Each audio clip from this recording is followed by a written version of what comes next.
வருங்கால முதலமைச்சரை துரத்தி லவ் பண்ணிட்டு கடைசியில் அவரும் லவ் பண்றேன்னு சொன்னதுக்கு அப்புறம் அவரை ஷூட் பண்ணிருப்பான் அப்படி சொல்லி போன பாட்டிலே சொல்லியிருப்பேன்.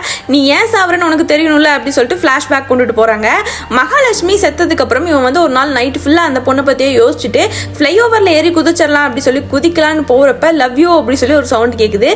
அங்க திரும்பி பார்த்தா யாரையுமே காணோம். கடைசியில் அந்த பொண்ணு லேடிஸ் பஸ்ல போறா அப்படிங்கறத கண்டுபிடிச்சிட்டு அந்த பொண்ணு கிட்ட போய் கேட்கிறப்ப அந்த பொண்ணு உன்னோட உயிரை காப்பாத்துறதுக்காக தான் நான் அப்படி சொன்னா உன்னை லவ் எல்லாம் பண்ணல அப்படி சொல்லிடுறா.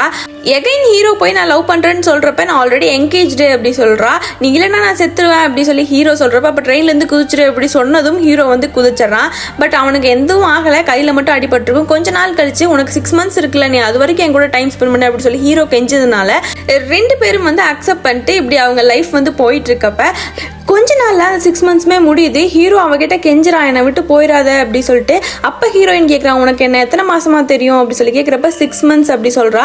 அப்பதான் ஹீரோயின் ஒரு ட்விஸ்ட்டை கொண்டு வரா. எனக்கு நான் உன்னை 12 வருஷமா பார்த்துட்டு இருக்கேன், உன்னை லவ் பண்றேன், அப்ப எனக்கு எப்படி இருக்கும் அந்த ஃபீலிங்ஸ் அப்படி சொல்றா. இதுக்கப்புறம் என்ன நடந்துச்சு அப்படின்னு நீங்க தெரிஞ்சுக்கணும் அப்படின்னா நெக்ஸ்ட் பார்ட் வேணுமா வேணாமா அப்படிங்கறத கமெண்ட் செக்ஷன்ல சொல்லுங்க. நெக்ஸ்ட் பார்ட் போட்டுடலாம்.